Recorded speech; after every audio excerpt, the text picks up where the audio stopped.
One of the most important things, and this is something that I can tell you 100% sure, and I experienced myself, is that what's even more important is your entourage and the people that you hang around with. Yeah. The people you compare yourself with as well. Like the kids now. The presence of the parent in a children. There you Man, go. the problem with today's society I was is about to say the that. mother throws her kids with the nannies and the father's never there. He's just always traveling business. So the kids, they're raised by maids and they're picking up on all the traits of their circles in school.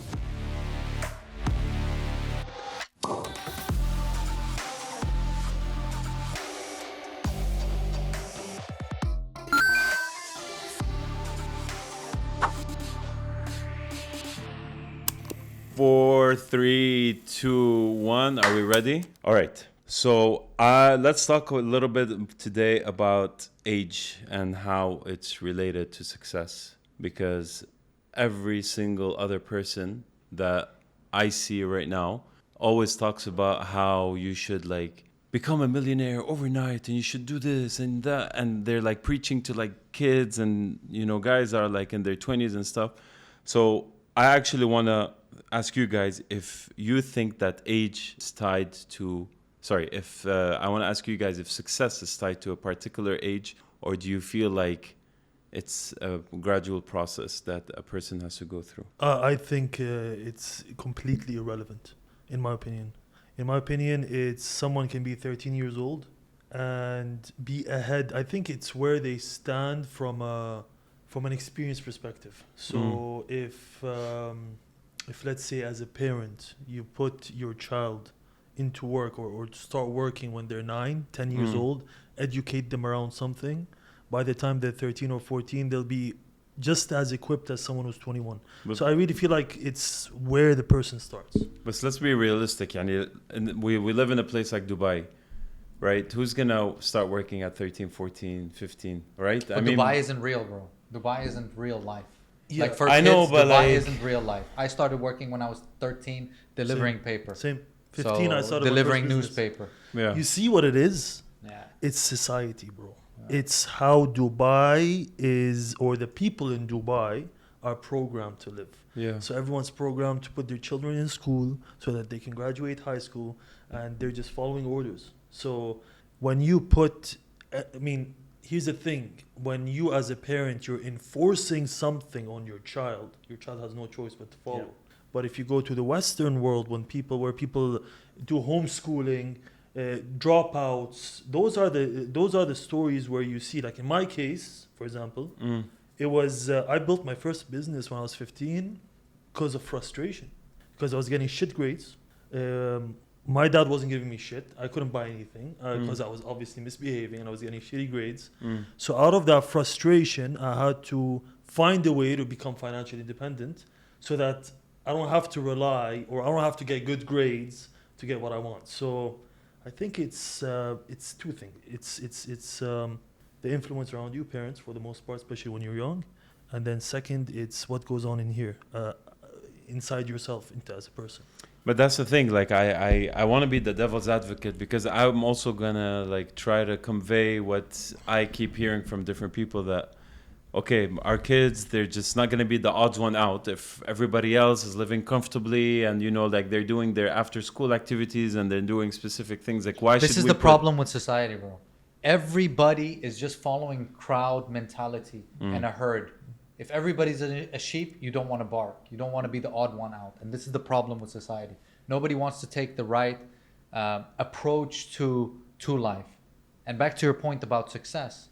Success is tied to effort and sacrifice. If you put enough effort and you sacrifice enough, you will become successful. The problem with social media is it's having everyone believe that it's so easy. A 21-year-old can get a Lambo from doing some drop shipping stuff. Yeah.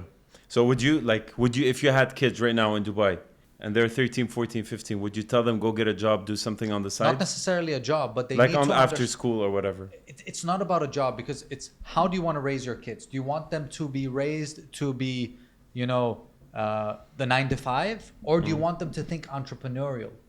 So that's what it depends on. Which path do you want? It's but how would you set them up for that from a young age? Understanding that it's more about understanding the values of delayed gratification, putting in effort, doing chores, having discipline, motivation. Those are the things, building character.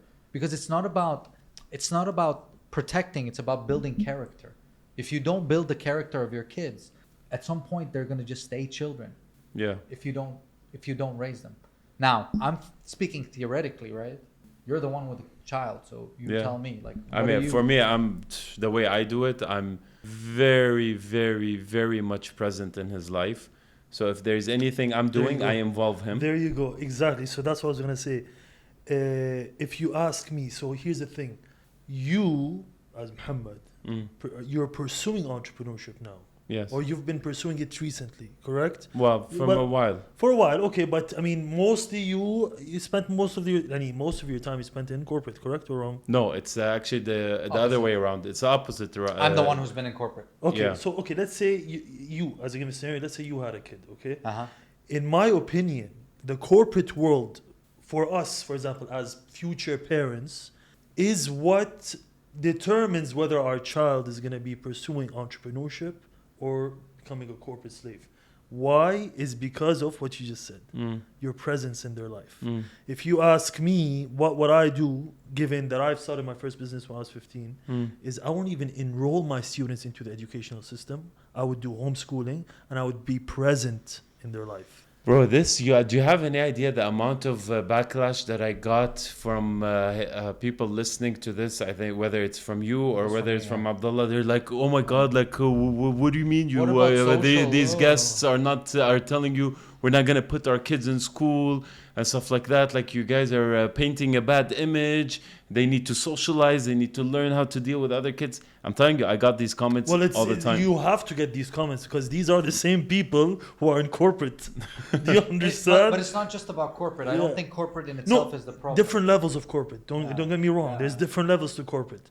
There's corporate, for example, in your space where you were in a hedge fund or a VC, so on and so forth.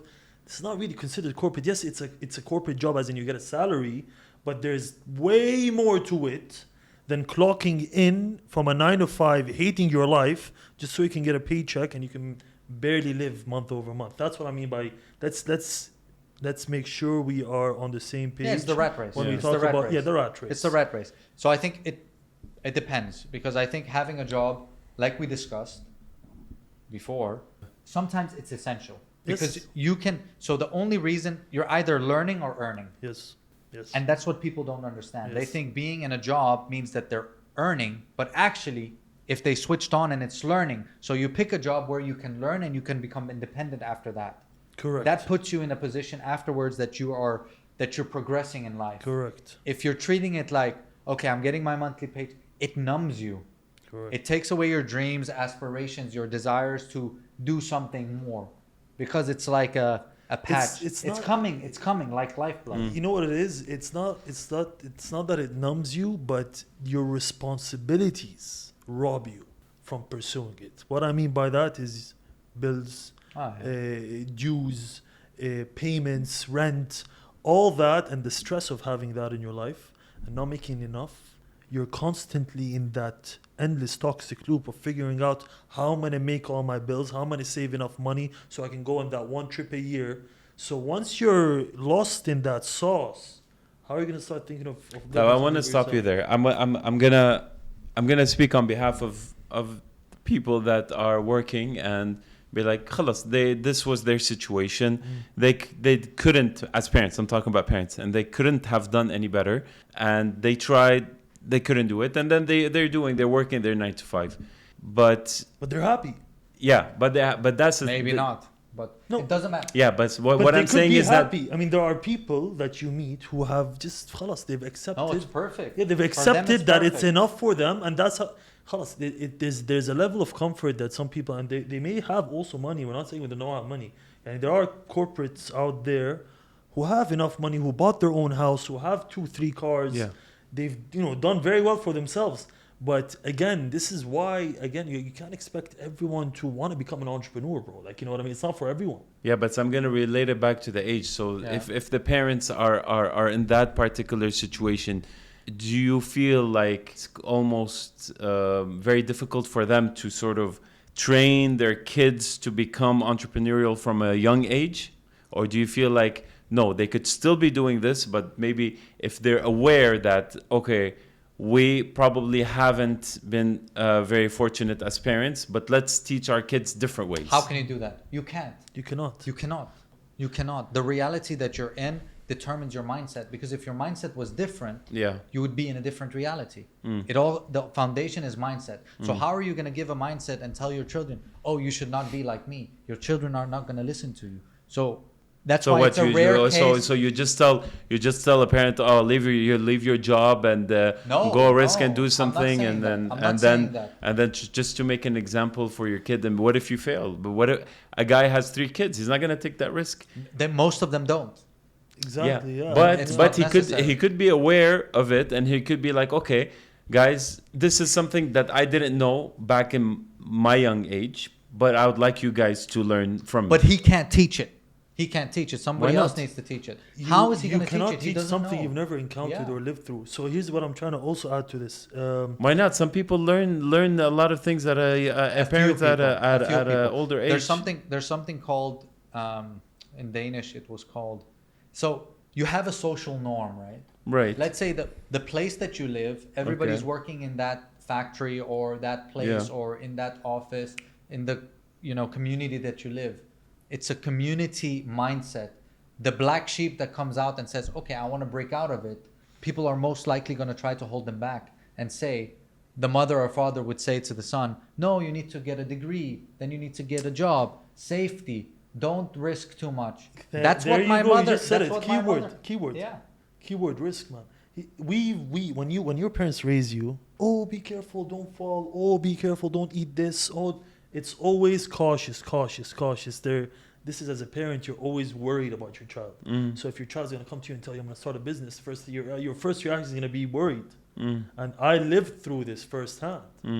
See, my mom doesn't work, but my dad, at some point, he was in corporate, and then he branched out into his own thing. But in the 20 years where he was corporate and I was in school, fast forward to when I graduated from university, came back to Dubai. My father, obviously, because he was now doing entrepreneurship, he's been doing it for 15, 20 years. 15 years by the time I graduated from university, he never really, he saw the risks I was taking. Yeah. Yes, he was worried. For sure he was worried. But he wasn't going to come and tell me, you're doing the wrong thing. My mom, on the other hand, at some point, believe it or not, came to me and said, well, I think you should maybe look for a job because of your circumstances. Because to her, she doesn't want to see her child going through a struggle.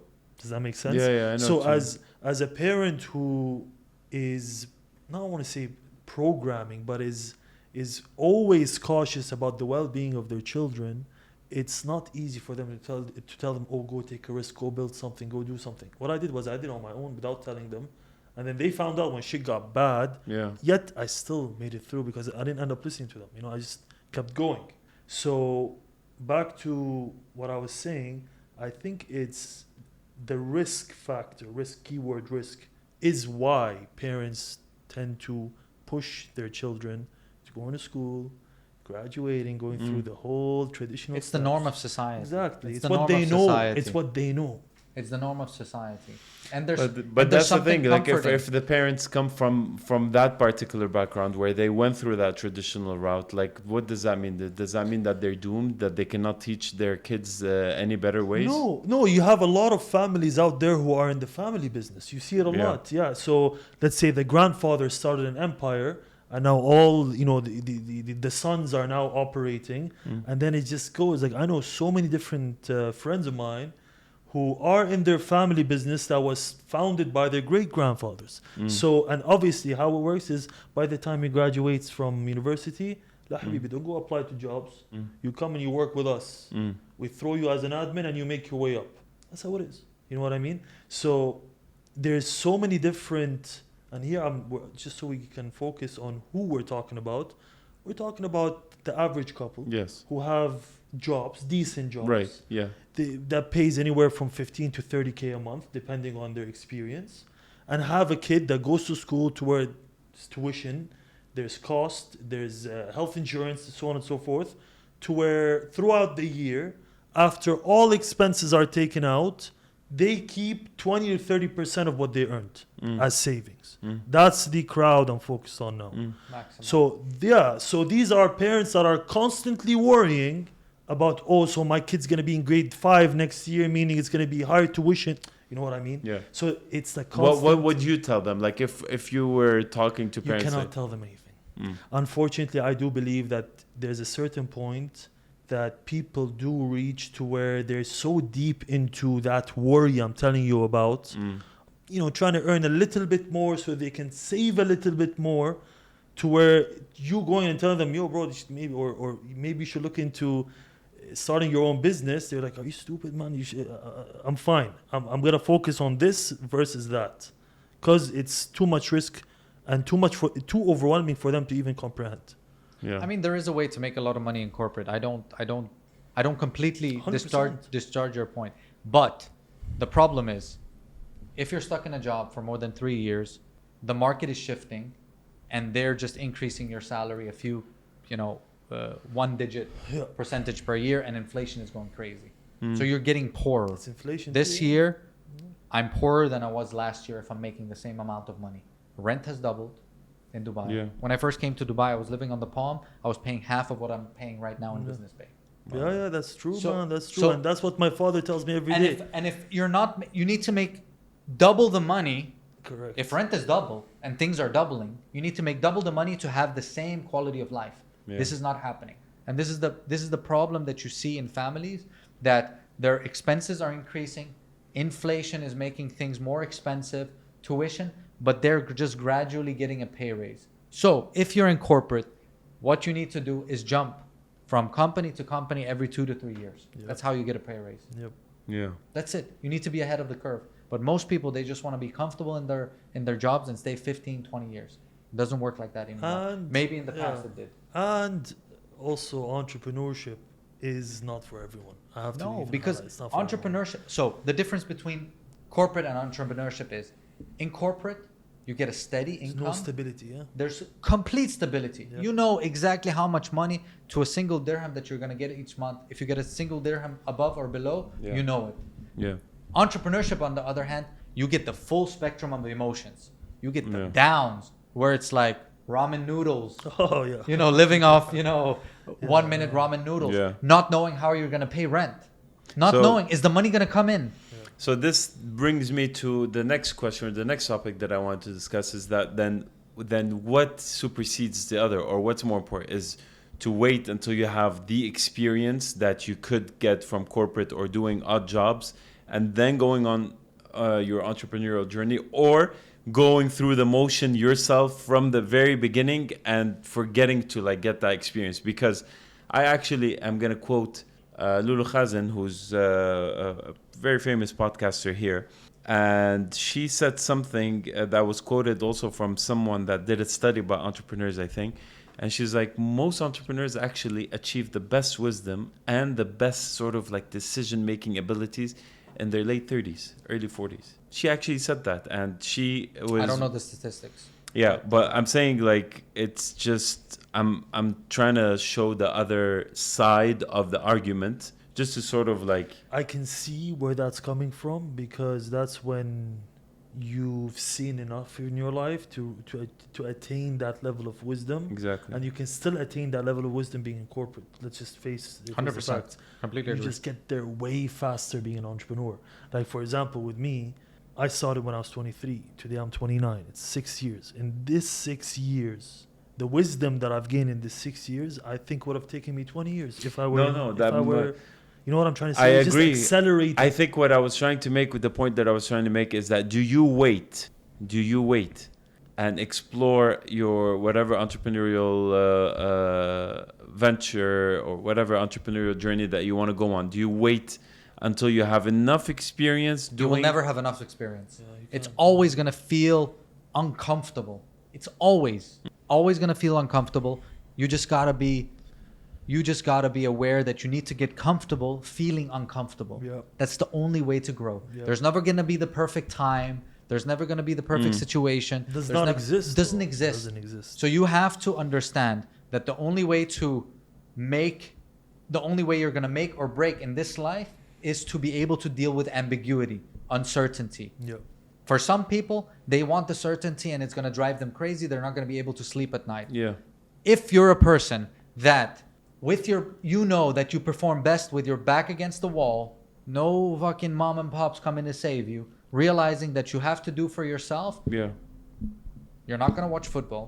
You're not going to watch your favorite series. You're not gonna watch You're going to TV. sacrifice everything. You're going to throw Yeah. that TV out. Literally. You're going to sleep in your office if need be because you need to take care of yourself. That's it. That's the level of commitment that you need to have. It's also a personal decision. Exactly. Yeah. Do you want So the highs and lows, Yeah. or do you just want to chill and relax and have fun and enjoy your life? And you feel like do you feel like it would be better to go through all of this at a younger age and getting that 100%. taste 100%. at a younger age? 100%, but you cannot set up a perfect scenario. You know, it's every person. Entrepreneurship is a personal decision, bro. No one can tell you, Yeah. go become an entrepreneur. No one can teach you to become an entrepreneur. Yeah. Every entrepreneur that exists today decided to become one from seeing someone else succeed being one. or Around. realizing Yeah. that they don't want their manager's positions. So for me, it was a realization that, Yeah. okay, shit, I'm here at this level. In the future, I'll be taking his position, her position, his position. That's the way it goes. Do I want his life, her life?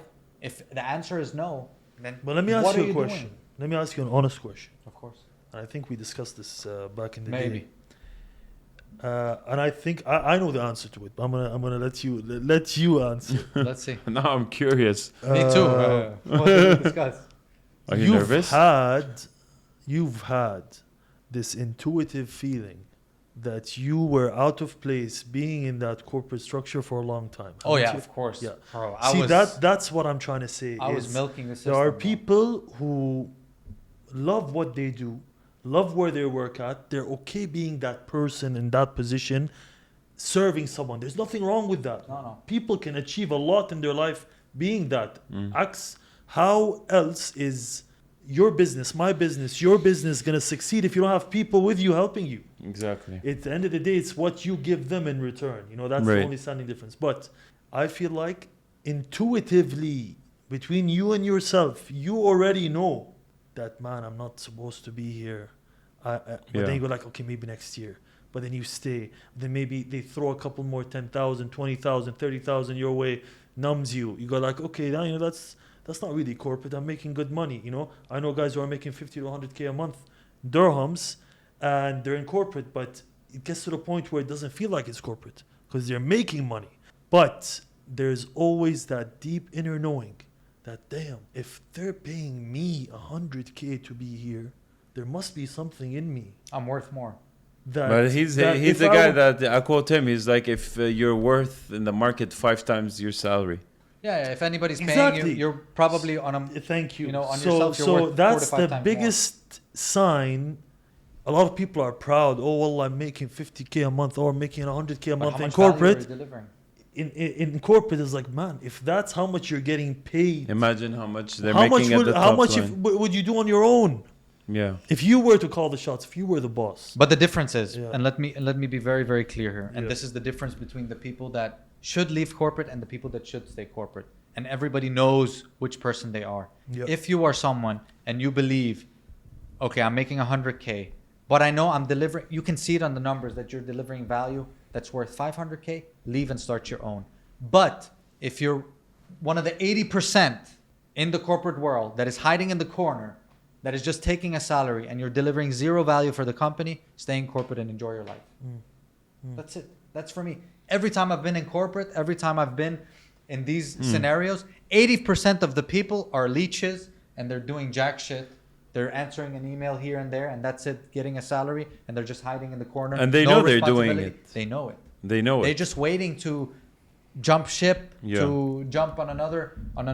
Correct. Now here's another thing. You see tech leads working for Facebook, Google, Meta, for example, who are getting paid $100,000 a month. Those are tech leads, so they're leading tech departments. Why don't they go and become entrepreneurs? They have a lot of money, no? There's another factor that comes into play, and it's insecurity, bro. your personality. Some people don't have the confidence in them to be an entrepreneur, become an entrepreneur. They're introverts. They're quiet. They're shy. They don't like the spotlight. They don't like interaction with people. Yeah. So it's not just one thing. It's not just experience. No, it's also who you are. Do you have it in you? Do you know what I'm trying to say? Yeah. That's a whole different topic, but You have to be super self-aware for you and to confident, bro. Yeah. Because here's the thing, man, and I'll tell you, bro, it's a brutal fucking road, man. Why? Because you're your only cheerleader. You're cheering yourself on, and everyone's shitting on you left, right, and center, bro. Your own family will doubt you, bro. Yeah. They won't tell you that, so they don't hurt you. But trust me, they will doubt you. They'll go like, I just hope this guy doesn't end up in jail, from his decisions. So it's a lonely road, man. It's a very lonely road, and you have to be mentally equipped, man. It's all here because you it's all phases, and in the end, you will doubt yourself, and that's the hardest part. Is when you're deep into it, and shit's fucking hitting the fan, and you start doubting yourself. So I'm gonna ask you this question because he answered it. When do you think it would be the right time for someone to just drop it and just pursue his own thing? When do you feel like would be the right moment for a person to do that? The right moment is the moment they have the balls to take action, bro. I'm so sorry to say. The right moment was yesterday. Yeah, the right moment is when, because a lot of people say they want to do things, but doing it and actually taking that action is a whole different story. So, and I'll tell you a funny story, man. A funny story is a family friend, bro. And here's where age is not tied to wealth by any means or success by any means. I know a family that, let's just say, father worked in corporate till he was 55. Let's just say in the contracting business, okay? And he made over $1 billion between 60 and 70 years old. Wait, come again? When he turned 60, he started his own construction firm. Yeah. And when he hit 70, he became worth $1 billion. Yeah. Crazy. From 60 to 70. Prior to that, very average life, average villa, so living funny. in Sharjah. Yeah. So here's what I'm trying to tell you, man, is he took the decision. He's always wanted to, but he took that decision when he was 60. My dad did the same when he was 55. So he started his own thing at 55 and he did very well. At 55, there you go. For 55 years, it was just there you go. Now, what if waiting. he made that decision when he was 25? But then it goes back to the same exact thing that we discussed in the previous podcast between me and you. And you said everybody is on their own time. خلاص, this is destiny. This own time, صح. يعني نصيب. نصيب وصح. 100% I'm with you. But let me ask you this question and answer me. The reason why he probably didn't take the risk when he was 25 or whenever, like early 30, is probably because it took that long to have the confidence to do it on his own, in my opinion. Same goes to all our fathers, you know what I mean? My father only decided to become an entrepreneur when he knew he had enough money to sustain his family, make sure we graduate, and a little more for him to take a risk with. You know what I mean? Yeah. And we were all like, I would say almost at 10th grade. So we're not like young. Yeah. So again, it's and again, he still took risks and he still lost and he still gained. So to me, and that's a factor you'll never know. You'll never really know. But yes, like we discussed last time, everyone's on their own time. But what's written for you is written for you. So whether you took the decision when you're 20 or when you're 50, rizq, bro. Yeah, exactly. That's the thing. Like sometimes, because if I was gonna use the same argument when my dad had his construction business, and I've worked with him since I graduated, and it was a family business, and I used to get so annoyed sometimes when we would not win specific tenders or specific projects, and I get like so worked up on it and be like, you see that, like, we should have reduced the price, or we should have undercut this and that. But then you discover that this project was a shithole to begin with because the other contractor that took it lost a lot of money. So what I'm trying to say is that sometimes some things are just protections. Yeah, exactly. Rejection is protection. Yes, that's 100%. Sometimes some things are not written for you, and maybe sometimes it's just not for you in your favor. Correct. So maybe that guy, like if he started earlier, what I'm trying to say is that Because if you really believe also in destiny, that maybe 100%. Yes. if he started earlier, he probably would have went bankrupt because he wouldn't have the enough wisdom that allowed him to become a billionaire at 60. Correct, but I also believe every decision you make from the day you let's say when you turn 18, okay, Yeah. so it's called 18 an age where someone's خلاص mature enough to Yeah. know what they want to do in life. Every decision you make on a daily basis from the moment you turn 18 onwards plays a role on the story that they're going to live out for the rest of their life. So you have to understand, it's not like, wallah, your destiny is written and this is how it's going to be no matter what. No, man, even they say destiny can change, right? So Yes, in of terms course. of qada wa qadar, yeah? Yes. You But- can change it based on the effort that you put. Thank you. It's based on your daily actions. Yes. So in my opinion, I sometimes sit between myself and go like, man, what if I started working for a company for like 4 or 5 years? I can't see myself in that timeline or in that storyline. It just doesn't fit in my head, which means that every decision I made shaped my story year after year. Maybe if I took a different decision when I was on 24, 25 years old, then I would have been somewhere else today. You know what I mean? So I feel like where you are today is the result or the product of your daily decisions that you've made the past X amount of years. You know what I mean? It's like a game, man. Like, you know, you're setting the pace and you're setting the direction. You know, if you tell me today, Wallah Omar, you know what? I'm gonna start my own hedge fund. I'm gonna raise capital from my connections, and I'm gonna start investing in AI powered startups. You're saying it down, but I promise you, bro, if you actually took action tomorrow, by the time this time next year, you probably had your first $50 million fund investing in pre-seed and seed. You know what I mean? Yeah. It's really, and you know that industry. It's not like, well, you're getting yourself into something you don't know. It's really, it comes down to two things. It comes down to intention. Intention is the most important thing, because if you have the wrong intention, no matter what you do, you won't succeed. No matter what. If your intention has any form of negative aspect to it, you're not going to reach. That's what I truly believe. And let's just say, I wanted to become rich so I can do things that are not necessarily, how can I say, let's just say, I want to go build a nightclub and I want to go start my own alcohol beverage line. Let's just say. If that's my intention behind why I want to become rich, and that's not what's destined for me, no matter what I do, I'm not going to get there. That's my point. So there's destiny, what's written for you, and finding what's going to bring you wealth in your storyline and what's not. And then there's obviously, like I said, intention, and then action, and then perseverance. It's three things, bro. You set the intention, you take action, and you persevere.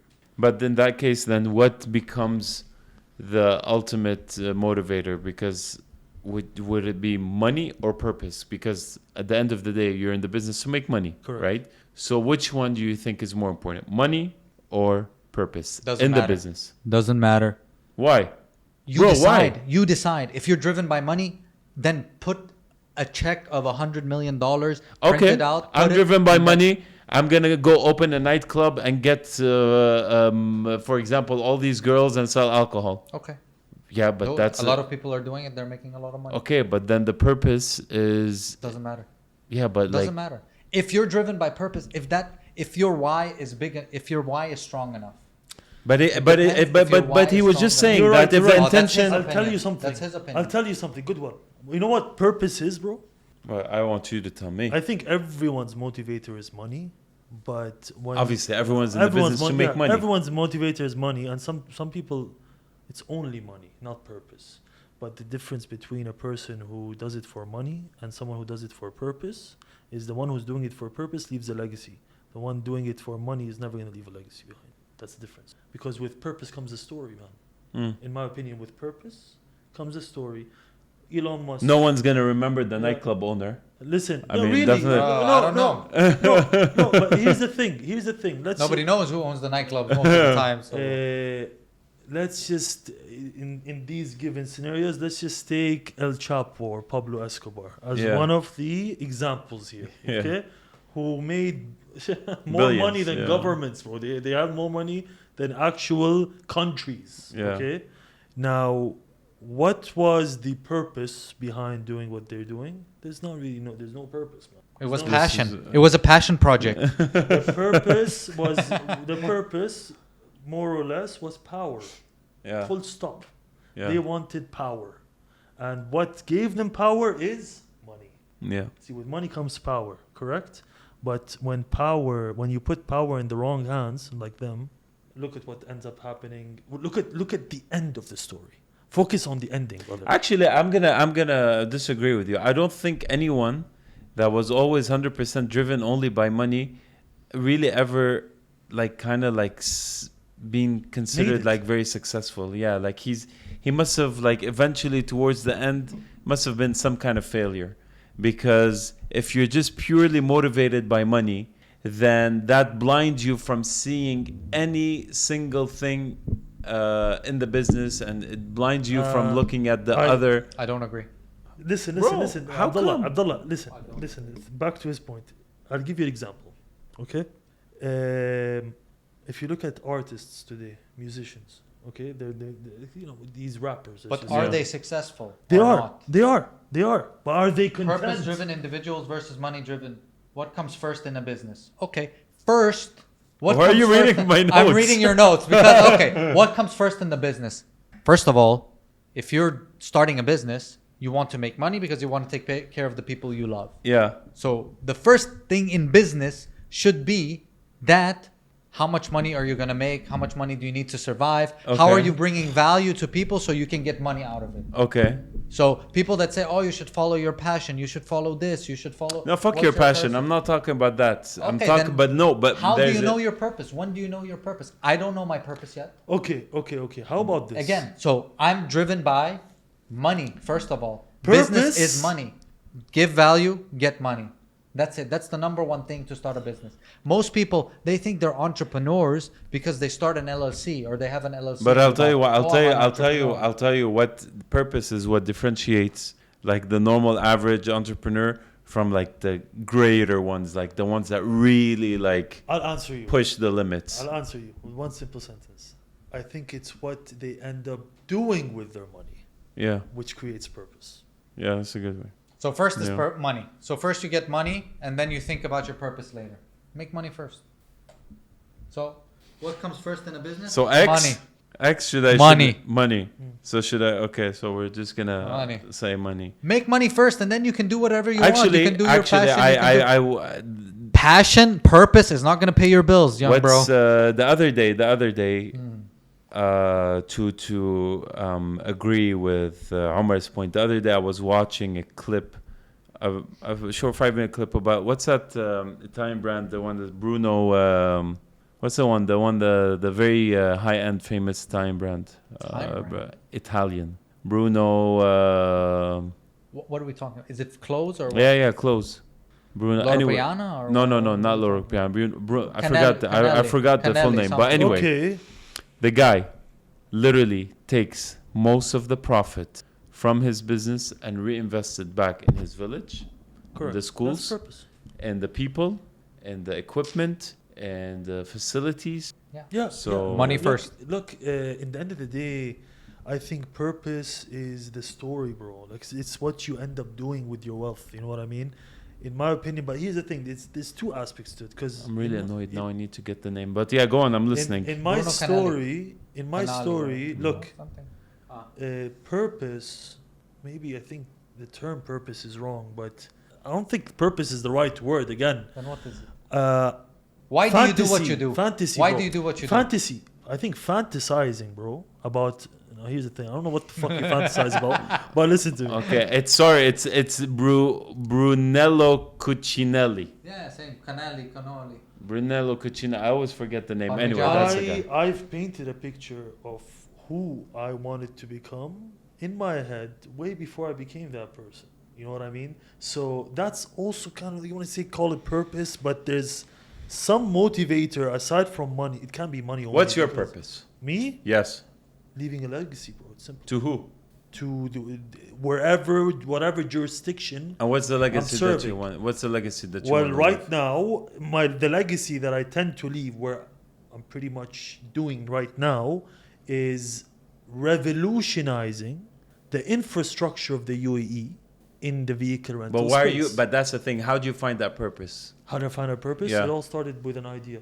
It didn't come from day one. I know I had an idea where I wanted to replicate a service that I used in another country in the UAE. And why do you feel like that matters to you a lot? Because I'm just trying to get down to like because for the years to come, many years to come, it will continue. What I built will continue to serve the UAE, even to the point where that's going to keep transpiring, to where it's going to be something that with my name on it for the rest of my life. Yeah.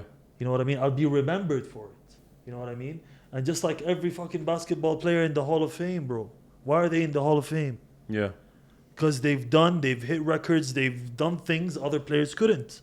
You know what I mean? Yeah. So you can find someone right now who has 10 times my wealth, if not 20.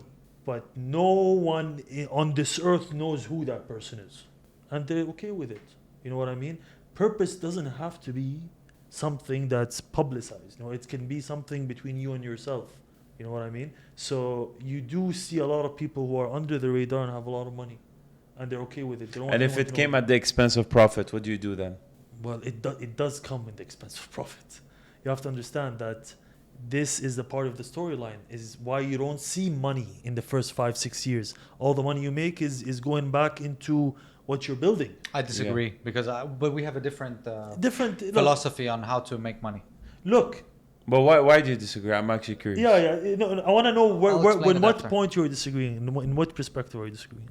I don't think because the way that I work, I don't think entrepreneurship needs to be that you're pouring your money into something, because I believe in entrepreneurship through acquisition.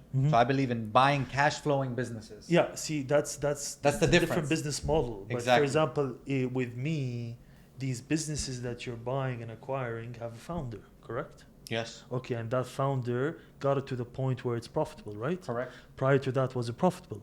It wasn't. It was just an idea. Correct. So what I'm trying to say is you don't know what that founder had to make in terms of personal decisions and business decisions to get it to the point where you would then look at it and acquire it. Yeah. Correct? Yeah. So I'm in the journey to where I'll be positioned as a company to where Abdullah will look at me and say, I'd acquire this business. Exactly. Until I reach, I will do whatever it takes so that I can get acquired. Does that make sense? It makes sense. So yeah, who you saw as your clients are people who surpassed all these levels and have got the business to the point where any entrepreneur would want to get it to. Gets acquired. You know what I mean? It's ready. Fresh out the stove. I'm still in the stove. Exactly. See what I mean? That's the difference. That's the difference. Yeah. Yeah, I mean, yeah, I see your point, and I think what you're trying to say, and correct me if I'm wrong, is that you're saying that having an really strong purpose also gives a company its edge, its identity. Fuck the company, bro. You as a founder, purpose is, bro. Purpose is something that you keep between you and yourself. It's not something you go in front of the world and tell, oh guys, this is my purpose. No, it's not. No one gives a shit about your purpose. Yeah. Let me just put it this way. No one cares. People care about you when they see you as successful. Now, what got you to that position where you're successful is that little self-talk you do between you and yourself, or that little so-called purpose you have between you and yourself that motivated you along the way to get to that position. Yeah. That's my point. You know what I mean? Purpose is really something you cannot express. Purpose is something people will see eventually. Yeah. They will see it. You know what But I I want to ask you this because I know you're employing a lot of. It's actually أعطيني الكاس اللي عندك. That one, it's in the screen. I wanted to. It's so good. Actually, I'll get to a very interesting question now that I thought of. Yeah. Shoot. So I actually want to ask you this question because you employ a lot of young tech Correct. graduates, and you told me specifically that you actually prefer the younger ones because of their energy level. Anyway, so you employ a lot of these young people. Do you feel like their motives as Gen Z or younger, whatever, has shifted or changed from the motives that you were brought up with as an entrepreneur or as a person that's in the business? Do you feel like these kids or these younger generations, now they come in the workplace with a very different mindset and mentality than the ones you were You know what it brought up in? is? You know what it is? Because I'm sure you can immediately see it. All these younger Gen Z so-called, applicants are people who are dying to become something. Let's just put it this way. They have this inner hunger to become something themselves, but they know that they're going to get there faster being under someone who's doing it. That's the difference, is why the war room has all these people paying $5,000 a year, however much it costs. 8. To just be in a chat room just because they're around people who are, making money. So today you live in a world where, oh, bro, you're successful.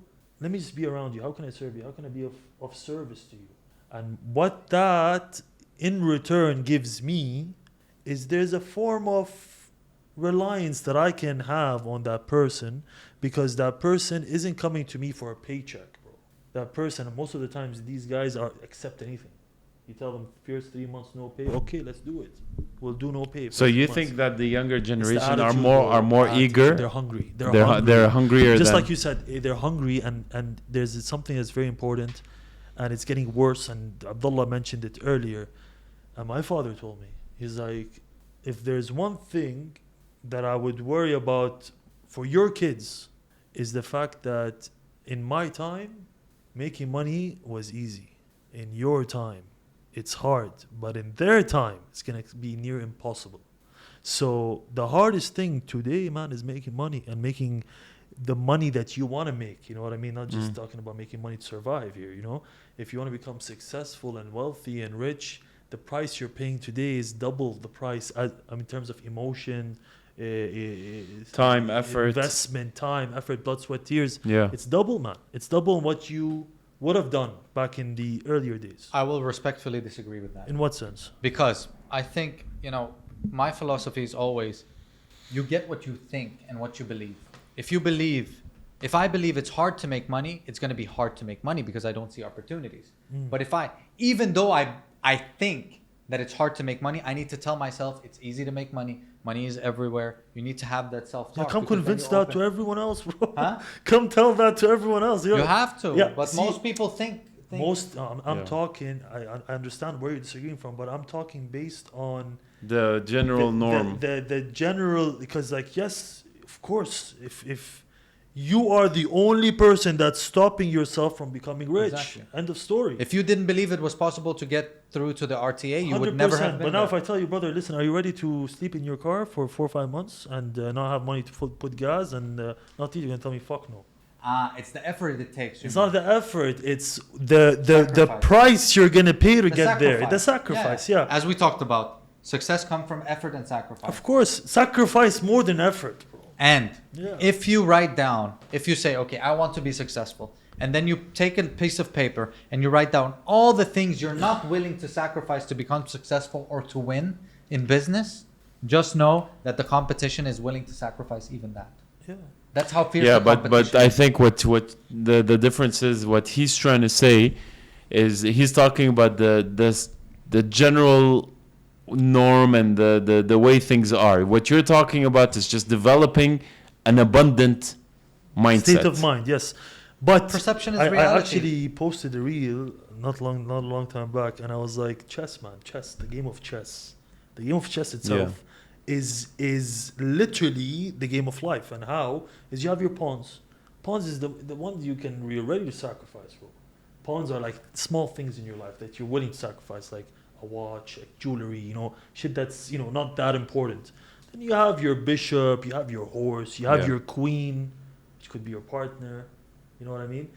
Throw her under the bus, make money. How many people do you know chose the wrong queen? Not only the wrong queen, but chose their business over a partner that was slowing them down. And that's another form of sacrifice. You have to be in a mentality where, bro, I'm willing to fucking lose you all, man. Lose everything. Yeah. That's where you need to be, man. And being in that state of mind is the hardest part. But then people would jump and make the argument, what, you're prioritizing money and business over personal relationships or my bro, when you have money, you can get everything back. Everything you want. Bro, let's just be real. Yeah, valid. Yeah, man, if you have money, you can rebuild your life in a week. I respectfully disagree because there is something that you cannot get back, which is damaged and broken relationships sometimes. Let And them then- break. 100%. No, I'm talking about the ones that like No, the but Muhammad, important sorry. ones, Like like which ones? the family, like the parents, the siblings. But why would you have a broken relationship with your family? Because I don't if you don't spend the time with them, I just explain because- it. I explain it. We're gonna My go back mother to the same understands. point. We're gonna go back to the same point. Maybe she doesn't You understand. just and told she me, thinks that I'm- Muhammad, early in the call. Sorry, early in the pod. You said whether that person left you after 20 years or in the first year, that person was gonna leave you. yeah. It's in your destiny, right? Yeah. So what I'm trying to say is, But and I'm talking. That's why specifically, That's why I didn't talk about partners. I Yeah. spoke about specifically parents and siblings because Yeah. those are the ones you really give a shit about. The rest, Correct, honestly, man, are all replaceable. But no, listen, bro. With all due respect to all the parents and all the siblings out there, and even if I end up getting backlash on this, I don't care. But I think there are a lot of people who suffer because of their family. because of their families, man. I think they suffer more from their families and their friends and social circles, man, because you have to They understand keep getting it's a dragged meddling down. energy, bro. When you have parents who are operating from a toxic kind of like mentality or way of thinking, you're stuck in a never-ending toxic loop. So and this exists where, for example, someone, and you see that a lot, like especially in the Arab culture, man, where like there's so much close-mindedness in society, in the traditional ways of doing things. Yeah. Let's say, man, if I was 19 years old and I decided to tell my dad, oh, I want to move to Brazil because I want to start a business there in buying and selling cars. Let's just say I can't. Yeah. He won't let me. My hands are tied so that I can make them proud. See that toxic thing that they created is you have to do what makes us proud, whether you like it or not, honey. So that's what I'm trying to tell you about. That's where the problem starts, bro. And that's why there's a lot of people who haven't achieved what they want to achieve and are pursuing degrees they don't want to fucking pursue so they can make their parents proud. Yeah. I remember when I dropped out of engineering school, my mother cried for a year. Yeah. I dropped out of engineering. I was doing my bachelor degree. 1.5 years in, I dropped out. She cried for a week. Because in her mind, my son needs to be an engineer, doctor, or a failure. I was pushed into engineering, That's bro. it, yeah. Yeah. I was pushed into being in Shuaifat. And that's toxic. I'm not blaming her. She just wants the best for me. And I'll tell you what it is, man. But it's still toxic. One of the biggest toxic traits of Arab parents is comparison, man. Yeah. Oh, look at her son. Oh, look at his son. Look at her daughter, mashallah. Look at his... And belittling, man. They keep belittling you. So when you're constantly belittled as a child or growing up, how the fuck are you going to think about making a name for yourself, man? And there's no one my When you mother don't has even think you're compared enough. me to But that like, is but, on but, my but level now. I'm gonna speak Exactly. on. But I'm gonna speak. Where are you now, guys? Where are you now? Black sheep. But I'm gonna speak on behalf of some of the parents and be like, well, at least we're setting up our kids to have some sort of stability. Then they can venture off and do their own. Push them enough to have at least university, to have at least something to fall back on in case they fail. Because listen, we all had these idiot friends that went off and did a lot of like stupidity and never really ended up doing anything with their lives because they never had someone to push them or I'll guide be them. honest with you, bro. Sorry? I'll be very honest with you. Yeah. Your child has a bigger chance failing in life being around the wrong influence or crowd of children than being under your basically under your shadow and you teaching him. The problem today, and you see it, man. I walk into a gas station at 2 p.m. in Dubai. It's full of school kids, man. If you only hear what they talk about, if you only hear about what they discuss, how they bully each other, how they belittle each other. This is Man, the social life that people that say you shouldn't Why? homeschool Yeah, your kids. yeah. That's Why? what they're learning in the Why? school. Because the last thing you want is your child to come back with trauma that's building up every single day on things you don't even know. Because you have to understand that we all were kids at one point, and when we all had bad days, we don't go tell our parents about it. We bottled that shit up, and we cried about it, or we dwelled about it, or we did nothing about it. You know what I mean? Yeah. So and it's way worse today than it was in our days. Yeah, there's so much influence. So and bullying, man. No, And forget comparison. Yeah. So Imagine social media. It's like, bro, imagine we had social media. which when is we why were you hear growing the up. story. Every single bullied kid ended up being the successful one, and every single popular kid ended up being. A Yeah, because they loser. peaked at high school. Or That's they been the peaked in school. storyline for the longest They time. peaked at their school. They peaked. That was the top of like all the people that peaked in school. Their life is. But also, I feel like it's also, and Andrew Tate says that, man, so much, and I can relate to this. One thing he says, he's like, pain. You need to endure and encounter so much pain if you want to become wise enough to not only become successful but maintain success. Yeah, it's true. Andrew Huberman, I mentioned on my previous pod, Pain. he talks about how pain and suffering makes your NMCC grow. Your NMCC is part of Tolerances. it's part of your brain functions, and basically NMCC is directly correlated to your willpower. So it grows when you suffer, when you go through pain, your NMCC grows, and when your NMCC grows, your willpower becomes much bigger, much stronger. So they're directly correlated. And people that are fat and obese have a small NMCC, so their willpower, their motivation is always low. So, and that's directly as a result of going through pain and suffering. Yeah, I mean, bro, you even see it. You even see it with these guys who go to prison, man. You know what I mean? And let's say they get stabbed, they get beat up. You don't hear the boss walking around in jail is usually the guy who got hurt the most, to the point where he stood up for himself enough times to be respected. You know what I mean? So I think with pain, you gain a different level of self-respect, and when you respect yourself, people respect you.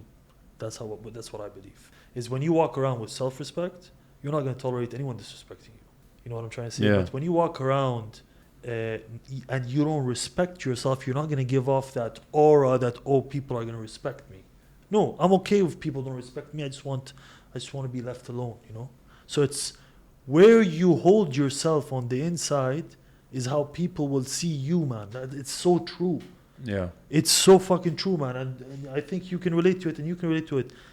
When you walk into a room, the way you feel walking into a room is completely correlated to how people are gonna absorb that energy coming in. It's like if you're gonna walk in with your head down and just looking like this, and people are gonna immediately say this guy's shy. You're gonna walk in with a smile and your chest out and you're confident, you're gonna go like, who's this guy?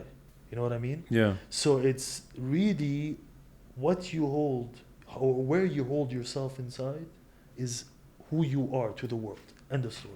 Okay, and I want to go back and touch on something, because this is very, very, very interesting, and I really want to know how you guys think about it. When you develop your mindset, or when you are on your way to build wealth, there are all these books that became so popular, and one of the biggest, most known personalities in the world is a big supporter of this, Tony Robbins, which is basically being very frugal in the way that you live life, and save up and try to save as much as you can, and live in a very frugal way, so that you can have enough to save enough so that you can retire with a big sum after 20, 30 years. Or, like Abdullah said, you have to develop a very abundant mindset and don't really care about what you spend, and be like, this is what I'm worth, this is what I'm doing. Do you feel like that mindset is risky, hasty, and maybe also careless?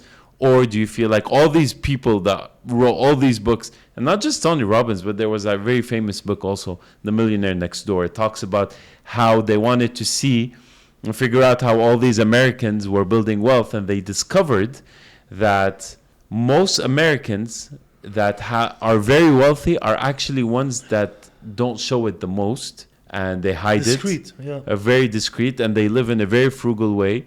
And they discovered that the Americans that were super wealthy 3-4 generations ago are actually not wealthy anymore, because they were just living so abundantly and not really building anything. So which one do you like? What do you go with? Which Which mindset? Like, do you just develop a frugal mindset and you're just very careful, or do you you live abundantly and you think in an abundant way in hopes, or not in hopes, but because you feel like this attracts that kind of energy and that kind of success that you need in your life? I think it's here's the thing, man. If there's one specific thing that we haven't mentioned here, is the more you aspire to become, the more problems you're gonna deal with. You know what I mean? Like when you talk about the people who playing it safe, the scenario one in your story, those are people who don't want to deal with problems. You know what I mean? And that's where the term "more money, more problems" comes from. Is really, man, when you want to set yourself up for a certain level of success, be ready to deal with fucking problems every day. It's just your problems become bigger. The only difference is you're equipped to deal with them, and the only way you're equipped is you're mentally equipped to kind of know how to deal with them and understand that this comes with this. Does that make sense? Look, it's difficult, man. It's difficult. It really comes down to each and everyone individually, what they've gone through, how much they're able to tolerate, so on and so forth. What do you think, Abdullah? So why are you quiet? You're supposed to be the one that's giving like the hardcore answer about this, because I will. So one, the amount of money you're going to make is directly correlated with the amount of stress that you can take. Correct. That's number one. Now, to answer your question, it's not about abundance or frugalness. It's about, one, most people are financially illiterate. They don't understand how the economy works, how money works, what is debt, how do you use it, what is good debt, what is bad debt, how they don't know that there's a simple recipe to becoming wealthy. It's one, being financially literate about what is money actually. Research, gold standard, depegging of the US dollar and the gold. Understand that money is debt. So how do you leverage debt? How do you raise capital? How do you lead teams? How do you build products? Those are the skill sets that you need, and then you can basically create money out of thin air. Because money is created out of thin air. So if it is printed out of thin air. It's printed. It's created out of thin air. It's numbers on a laptop. Then they create money. During Corona, they printed 40% of the circulating supply. So 40% more. That is inflation. What is inflation? It's not that the real estate is going up in value. Your fiat currency is becoming worth less. That's why this table is not increasing in price. It's your money that is becoming less. Yeah. Understanding that is key. Then understanding what is money? Why will people give you money? It's because you're creating value. There you then, go. You just if said you're it, able to create value, then why are you so scared of spending? Spend on yourself first to make yourself more valuable for the marketplace. Look at it as a game. You increase the skill level of the player, you get paid more because of skill. So increase your skill. Understand what is money. How do you build wealth? Look at the story of the wealthiest individuals and see which story do you want to replicate. There's so many people that you can be inspired by and inspired to be. I always suggest that you instead of saying, oh, I want to be like Elon Musk. No, what are the characteristics of Elon Musk that you want to embody? Write those down and say, okay, this is my alter ego that has these capabilities. Because one, you need to become that person that is worthy of that. So I do believe in abundance, but I don't believe in spending money on stupid shit. But also stupid shit to you can be not stupid to someone else. Well, in my opinion, but I get your point. But also, to add to what you just said, it's also how can I put it in the best way possible? Money, before you attain any form of wealth or money, and people think people who say such things are delusional, but you need to believe that you deserve wealth before you attain it. Yeah, I think. You know what I mean? No, really believe that you deserve it and you're entitled to it. You know what I mean? That, and then also going back to add to what you just said, you need to be a people's person. Yeah. So Yeah, say- people to say it very clear. buy People from need to love people. you. People People need buy to- from people they Yeah. love or the Yeah, people they people- like. people's To person, say it yeah. very clear and just to finish off my point. So, you cannot save yourself to wealth because if the money is becoming less and less, if you're saving money, it's worthless, right? So you need assets because the assets are what's going to increase in value because that's what everybody wants to spend their money on, right? Assets. Mm. Whether it's land, whether it's real estate, whether it's art, whether it's whatever. Anything that is appreciating. Second, to your point, Hormozi said it, I don't know where he got it from, the study. Successful people, they looked at all the three traits. One is entitlement. They believe that they're better than Yes. other people and they deserve, Deserve it, yes. Yeah. you know, that. Second, they have a little bit of an inferiority complex, meaning they have something to prove to themselves. Thirdly, delayed gratification. Ability to Wait. wait. Oh, patience. Patience, delayed Patience. gratification. Most Patience. people, because of the quick hit of dopamine, they want things now. There's so many things that I want to buy now, but I'm like, you know what? No, now's the time to invest. Pouring money in real estate. Now's the Yeah. time. It's not the time to go out and buy some flashy thing or go on this vacation or do that. Now is not the time. For me, the way I operate is in seasons. Some seasons I go all out. Like now is the time to have fun. I don't want to think about anything. I don't want to save money. I don't want to invest. I don't want to do nothing. I just want to, you know, get tired of just having fun. Usually it takes a week, then I'm done. The rest of the time, I just want to work. Which season are you in right now? Work until the 28th. Then I need a week. Yeah, I until think- the 28th, and then I need a week. Like I'm going to go home. I have from midnight to 6 a.m. in the morning. I have like tonight, tomorrow, and the rest. Yeah. Like basically 12 hours of courses I need to go through 3 days. So 12, 24, 36 hours within this weekend. I'm just going to lock myself in. Yeah. So, okay, I'm going to ask you this question. When should a person quit? Because you guys are talking about how much effort, how much... Quit? Yeah. Quit Never. Like, no, like Never, when, bro. if a person... No, really, if it's becoming to a point where the costs are just becoming too much and... Never. The Never. cost- Never. I'm sorry, quit bro. What? Quit And I'm what? Quit, like Speaking- I'm saying, like for example, I've seen a lot of friends and entrepreneurs that, for example, have businesses bleeding.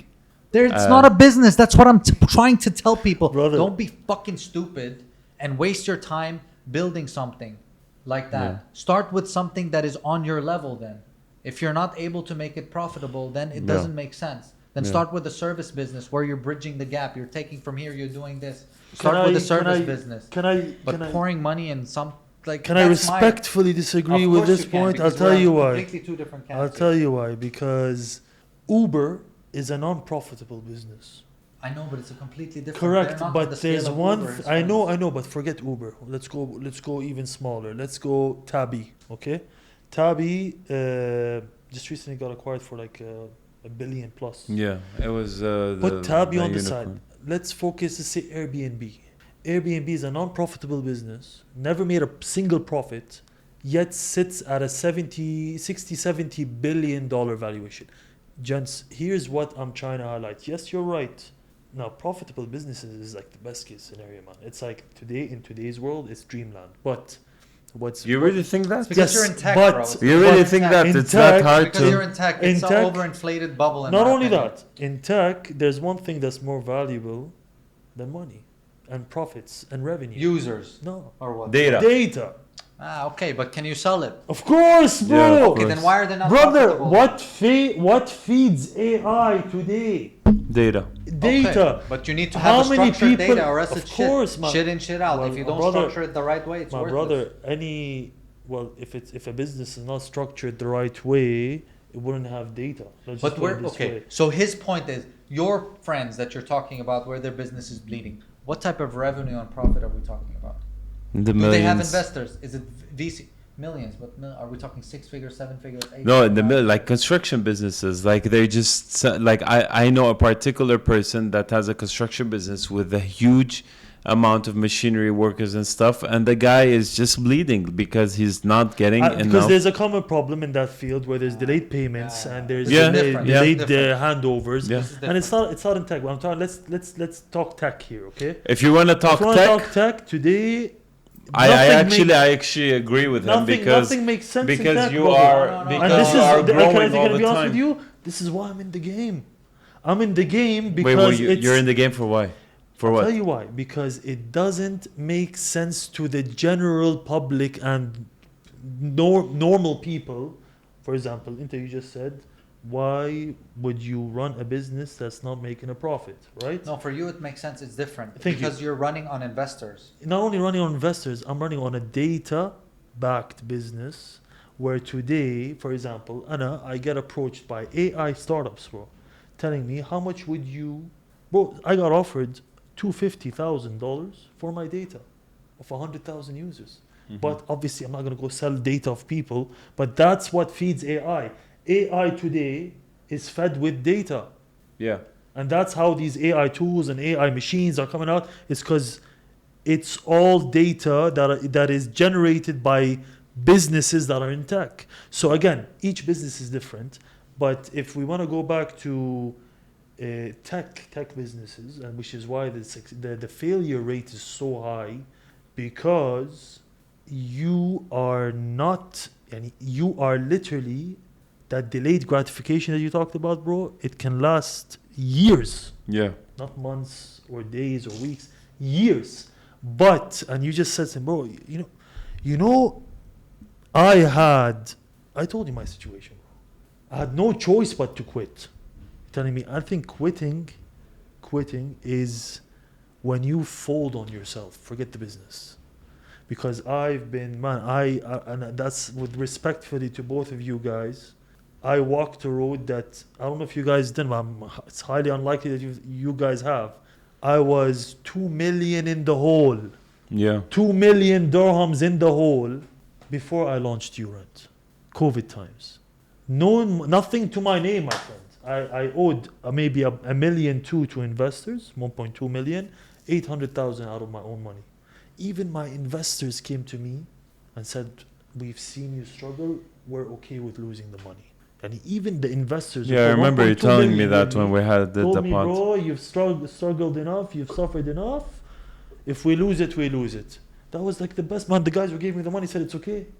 Could have quit, Yeah. right? It's perfect. Yeah. It's my way out. Go to corporate, find a job, life's good. I kept pushing, bro, and it made no fucking sense to push. What am I pushing for? But then it's encounters, bro.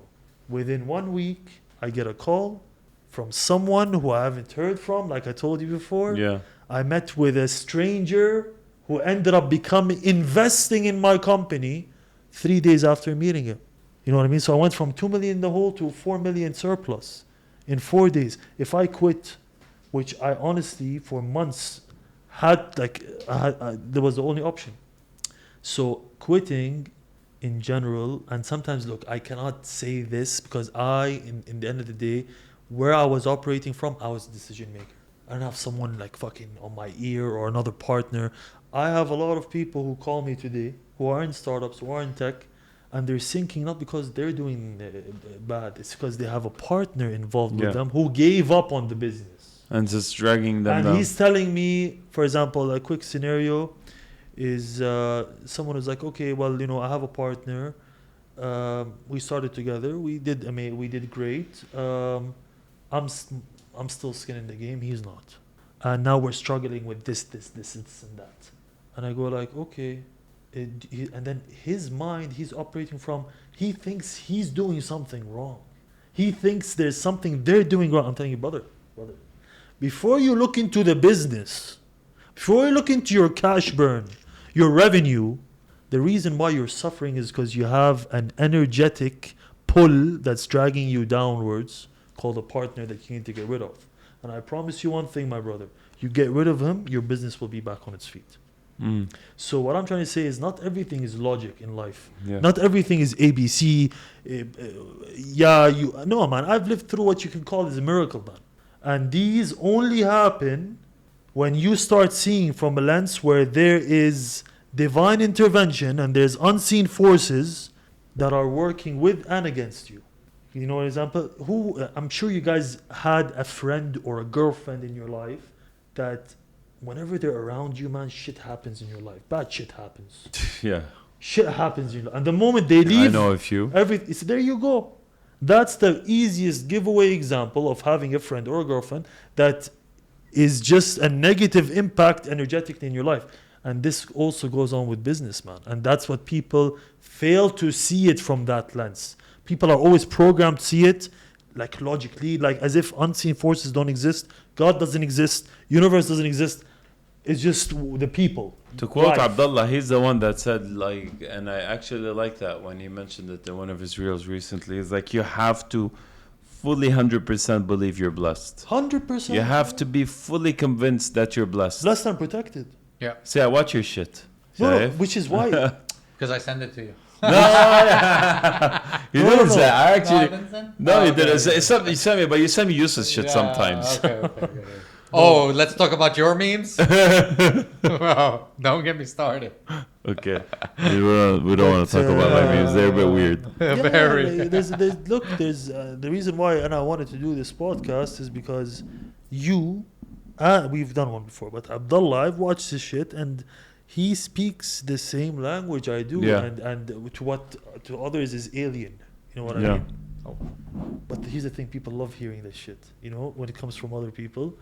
But between them, I'm pretty sure even having watched this content, some little voice in their head tells them, "Oh, these guys are delusional." You have to be delusional. Yeah, you have and you're to be. only called delusional until you succeed. So 100%, yeah. it is what it is. Yeah, but like, what do you do, for example, for the younger ones, if they feel lost and to if go? they feel like, Huh? You need to go? Oh, okay, sorry. yeah, for the younger ones, like the ones that are watching this, or anyone that might benefit from this pod, if they feel like lost and they just haven't figured out their purpose or what they want to do, what would be the best way? What would be the best advice that you could give? For individual who don't Younger entrepreneurs, yeah, with the past, but they feel like a bit lost and they don't really know what they want to do, how they want to do it. And even me, like, I encounter people like this all the time. But I'm actually curious how you guys would advise them. Like, how would they get over this feeling of being lost, like not knowing how to start the business or how to do it or what to do it or who to do it with, and they just sort of like uncertain. In other words, would you advise to just do it and like just figure it out as you go along, or no, try to find the right mentor at least or the right partner and then like plan things out and have like a structured long-term, short-term plan? I think it's the first one, bro. This is what I did. I went in. But bro, what you did is fucking crazy. No. I know it's crazy. What you did, But I'm not even nobody saying- goes 2 million in without a fucking license Listen, for a business listen, that I know. requires a license. I know. But here's the thing that I'm trying to tell you is I still took that step, right? So what I'm trying to tell you is Because you had the balls to do it, bro. no, forget the balls, bro. I wasn't always in that situation. There was a whole 2-year period that got me to that position. What I'm trying to say is, and here's the thing, what I'm trying to tell you is, what happened to me had to happen to me. And it had to happen to me because that little journey that I went through is what equipped me to be the man to be able to go through the next journey. Yeah, but of let's say you business. did it the other way around. Let's say if you would have not gone 2 million in and waited and see at least if you could get the license and then invest the money Correct. after you get But the then license. the pain of being 2 million in the hole is what cracked something in me to be able to figure out what to do next. Do you understand what I'm Yeah, trying yeah, to I say? know exactly what you're Is saying. every consequence that I faced was meant to be in my life Yeah. to push me or propel me into something else. So my advice to these is thinking about doing something in their life. They're 50 way in. It's 50% is done with it. Now the other 50% Is doing it. baby steps. Take baby actions. You know, for example, today you tell me, Omar, wallah, I'm gonna start my own beard oil company. So I'm gonna start up like my own brand for beard oils. You're not gonna go and drop 100,000 dirhams now on product without even research. No, you're gonna start researching, trying a few, seeing this blend, that blend for fun. You're learning, and then you're gonna reach a point where you're confident enough to order your first 100 samples. Then you're gonna let your friends try them. You know what I'm trying to say? These are all steps you can take versus just talking about it. That's what I mean. It doesn't have to be drastic steps, bro. And not everyone's gonna go through what I went through. And not everyone I know who's successful went through what I went through. But here's what I'm trying to tell you. Sometimes between me and myself, I sit and go like, fuck man, this guy's 24 years old and he has 5 times the wealth of someone who's 45 and a CEO of a company. Let's just say I know guys who are 24 who are sitting on 20 million, bro. Liquid. What's the difference between I can't compare or be jealous of him because God knows what he's going to encounter in his life when he's 30. You know what I mean? Yeah. Not everything is going to come to me. Like, for example, what a failed business to me in my life and what it teaches me, you could get the same from a failed, let's say, relationship or divorce. Yeah. Everyone has their own circumstance, their own, tribulation that's coming their way that's going to teach them something. Would you have done what he has done? Would you have like invested all the money? Journey. No. It's not my journey. No. So, what I believe is that life is like a video game, and if you look at life like a video game, you'll be in a much better understanding. So, what happens in a video game? You're running around, you're exploring. Let's say you're playing like GTA or what are all those video games? You're running around exploring. You're encountering people. Some people send you off on different side quests, side missions. What's the adventure? You're learning. You meet a swordsman that learns you how to yield a sword. You're meeting other people that teaching you a lot. I did that on a reel. I was like, exactly what he said. I was like, you have 2 choices in life. It's a game. It's like GTA. You either play career mode or you do free play. Interesting. Yeah. Career mode is what people don't do. Usually people go into GTA and play free play. Like start robbing people and shooting people. That's what a lot of people do with GTA. Rarely do you ever encounter someone who finished the whole game. Career mode. So this is life. You're either on your shit chasing career mode or you're just free play with the rest of the NPCs. Or you're just an NPC. And then I completely agree. Realizing that most of the people that you're seeing, they're also lost. You don't have everything figured out. You're just going with the flow. You're deciding by, you make a plan, it works out, it doesn't work out, then you need to try. If you don't know what you want to do, you just need to try. So the solution you're saying is just to do it and go through the motion. So when I was younger, I thought, I wanted to be a CEO of a big medical device company. So I looked, how do I get to be a CEO of a big medical device company? I took those steps. I came to the conclusion that that's not necessarily the right thing because ownership is freedom. I should have my own things. I should do my own things. Then I jumped. I was like, this was one part of my journey. I needed to get to this point. Now, what's the next mountain? And I still have that wealth of experience and skills that got me to the level I was at in corporate. And it's put me miles ahead of the competition as well. Yeah. So, 1, what do you want? The thing is, most people are lost, but they don't sit down and do the deep work required to decide what's the life I want to live? What am I willing to sacrifice? What are the things that are holding me back? Which shitty friends do I have to let go of? Oh, but he's funny. No, he needs to go. Is my family holding me back? Who's holding me back? And understand that you're responsible for your own life. If you don't like where you are today, you're responsible. Change it. If you love where you are today, great, you did a good job. So what you're trying to say is that the person has to be super self-aware. Completely. Because if you're not, that's the thing. Like if I'm lost. Sit by yourself. Don't listen to people. Write down, what do I want? Write down, I want a huge house on the Palm. I want all the things that you want. I want 5 cars, or maybe it's 1 car. Yeah. Maybe you want a coffee shop.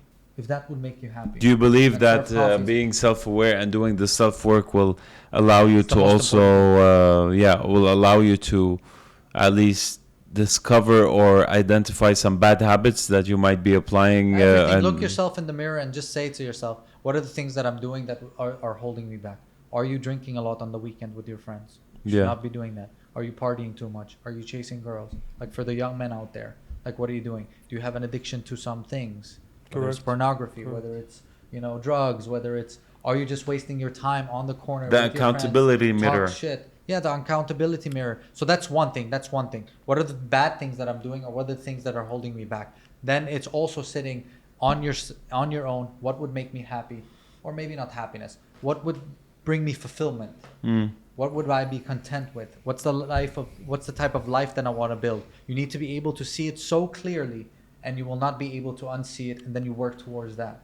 But most people don't spend that time. They're just sitting on the computer or entertainment or watching YouTube. Maybe you should not watch YouTube. Maybe you should remove every input and start focusing on what's inside and start outputting to the world what you want, instead of listening to music, watching movies, doing all of these things. It's all influence. It's all distraction. We talked a lot about all of the stuff that a person has to do, and all the personal efforts that they must be willing to. We talked a lot about the efforts that a person must do on his own self. But one of the most important things, and this is something that I can tell you 100% sure, and I experienced myself, is that what's even more important is your entourage and the people that you hang around with. Yeah. And the people you compare yourself with as well. And the people, and to Omar's point is that, like, the kids now, if they're growing up with the shitty, like in high school, and with they're around shitty kids, then how do you expect them and also to who come they out? look up to when they're watching YouTube and all these influencers and the entertainment, like all these young kids are watching these stupid influencers running around dancing their TikTok dance. Yeah, I think man, also and everybody wants to be an influencer and they don't want to work. The presence of the parent in a child. There Like, the problem with today's society I was is about to say the that. mother throws her kids with the nannies and the father's never there. He's just always traveling, business. So the kids, they're raised by maids, and they're picking up on all the traits of their circles in school. So that, I think, in my opinion, is the problem with today's world. I think if the parents took an hour or two of their time on a daily basis to spend time with their kids, you don't know the impact it will have on the kid himself. You know what I mean? And that's why, man, you see a lot of flops nowadays, is because there wasn't the parents are there, but there wasn't a parental figure around them to guide them in life. You know what I mean? I want to actually ask you guys, did you consciously pick a growth circle or a circle where you're like, okay, this is going to be my inner circle, and these are going to be the people that I'm going to hang out with the most, and you handpick them? Did you actually consciously make that decision? Either one of you? I've always outgrown the people that I hang around with. Damn. Yeah. That's why I'm here today. Big baller.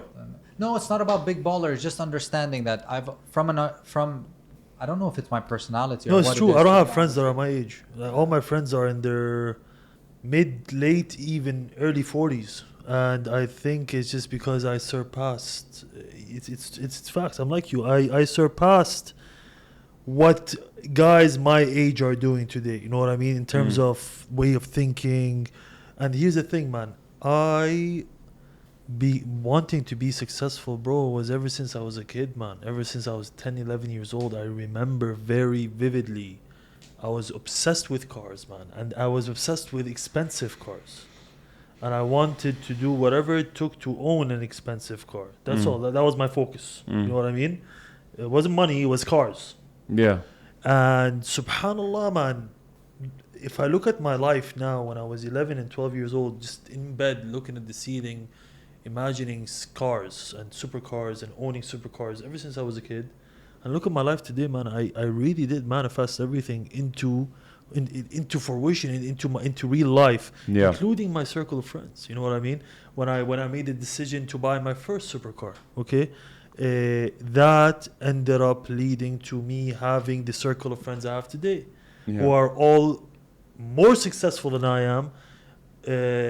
I learned so much from, and just energetically being around them motivates me to want more. Do you feel like you picked them, or you feel like you just sort of I didn't think I picked a life integrated for myself. Yeah, I picked a life for myself in my head, and I just went after that vision in my head. Yeah.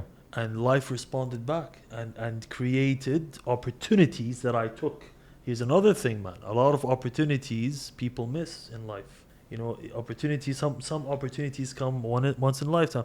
How many times do you hear a story where a guy got offered an opportunity to go work in another country, and regrets it to this day for not taking it. You know what I mean? It's just some opportunities, bro, come to your life, And you just can't miss out. and you have to take the leap of faith. And that, if people counted the amount of opportunities that they turned down, those could have been the pivotal decisions that could have changed their whole life. Okay, man. Fear. Going to that point, do you feel like it's more important to have a wide, diverse group of friends, or to have a smaller circle that's Small, more minimum? Look, I believe because I know this guy is always talking about. No, I want to make my circle smaller. I want to make. 100%. I tell all my friends, I go like, if you can count the amount of people that you can rely on or are close to your heart in more than one hand, We've got too you many. have too many people in your life, really. And me, I can count. What's them the in one harm hand. in having a lot? It's not the harm. It's what's the gain of having a lot. Do you get what I'm trying to say? Because here's- people disappoint.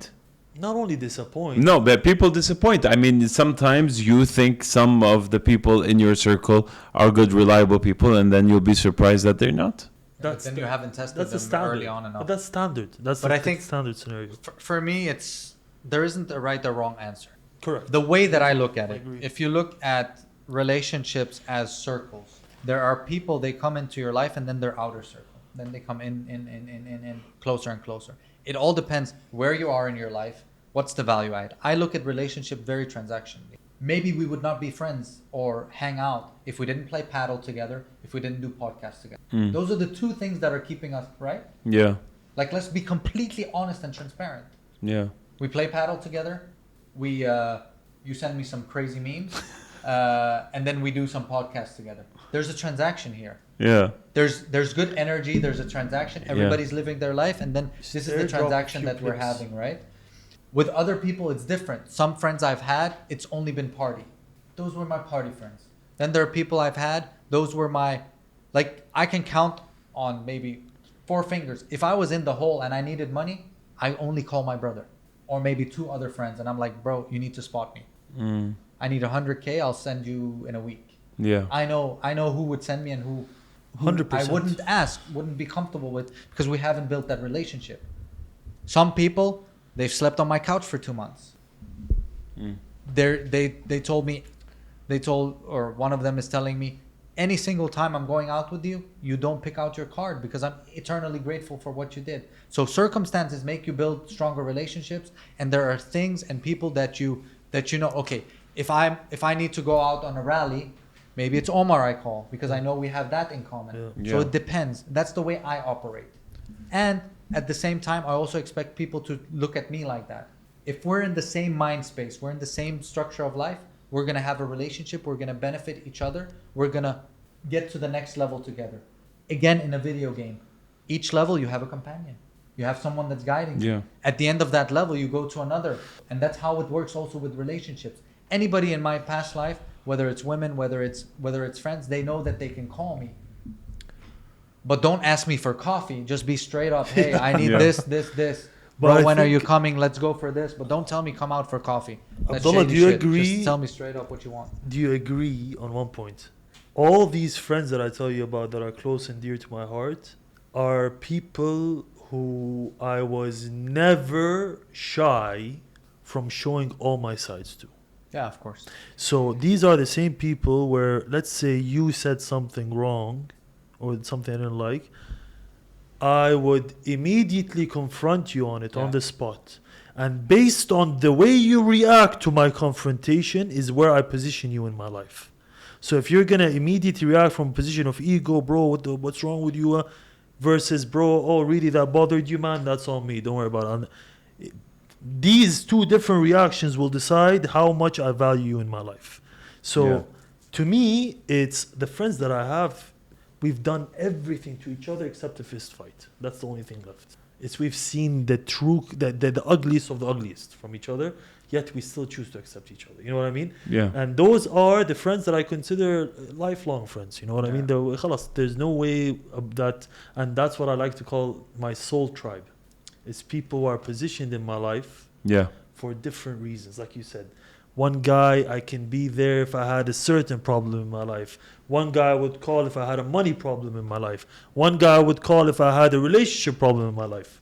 You know what I mean? And I do, bro. I have friends, believe it or not, bro, who are extremely successful, but I don't know why. Whenever they have relationship problems, they call me.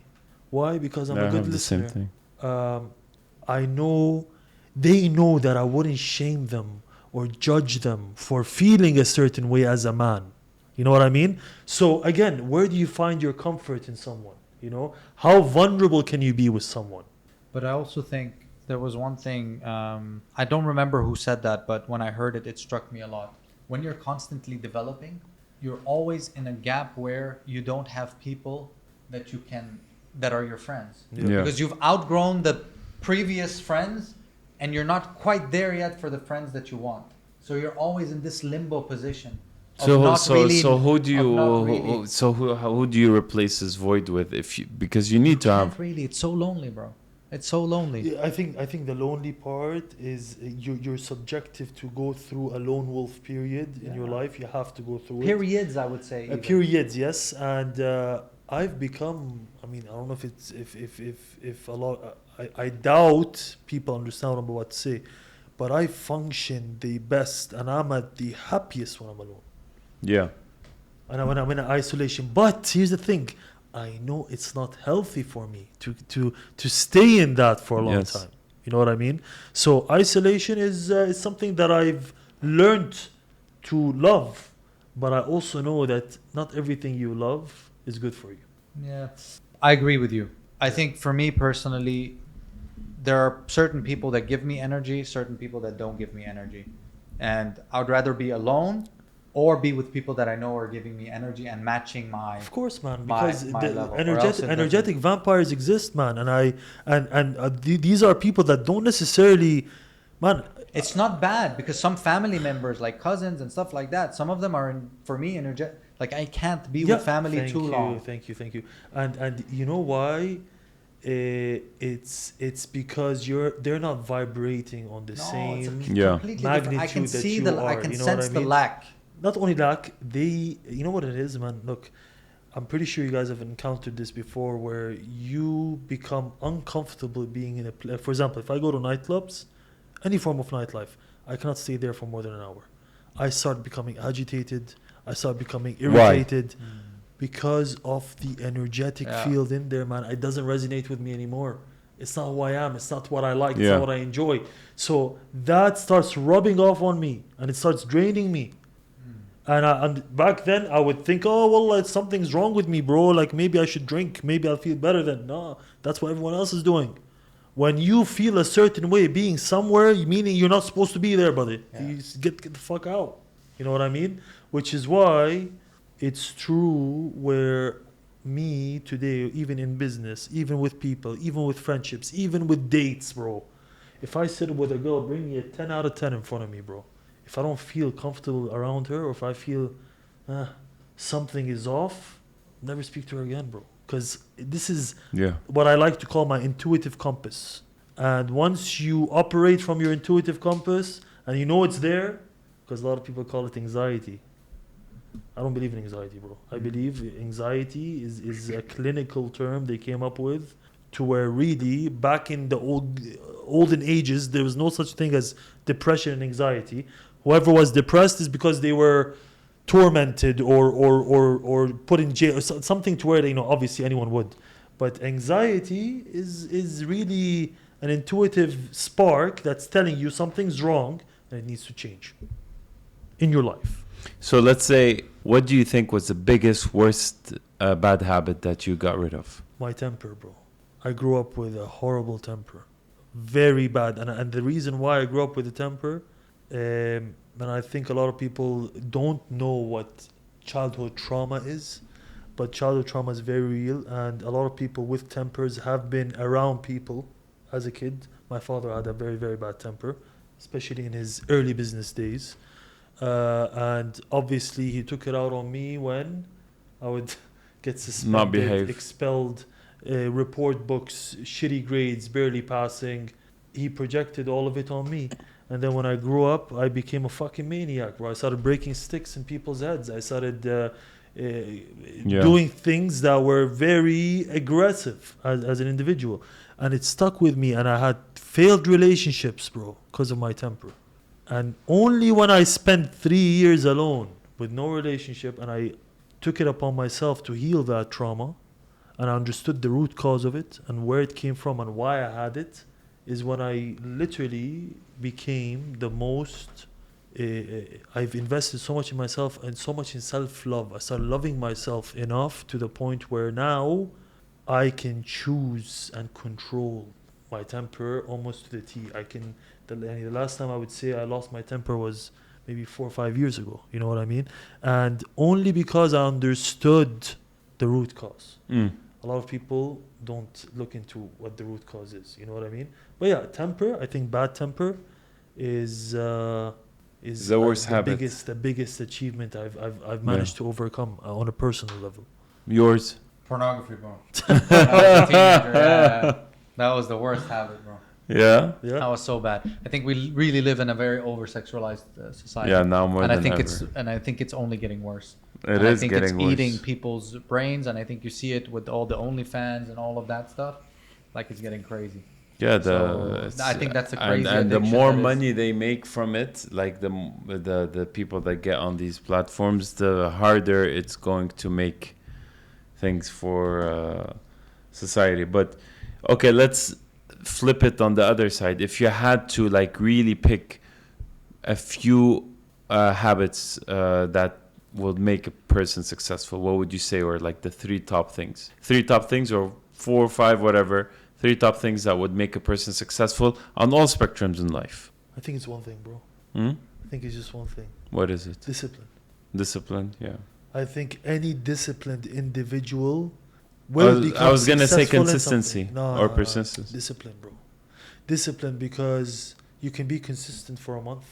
A lot of people are consistent for a short period of time, but then fall out.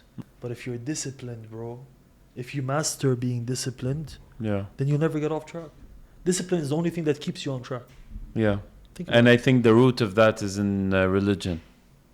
It starts with the 5 daily prayers. I mean, like, to me, 5 daily prayers is an act of worship, but more importantly, it's an act of discipline, man. Is how disciplined are you to not miss one?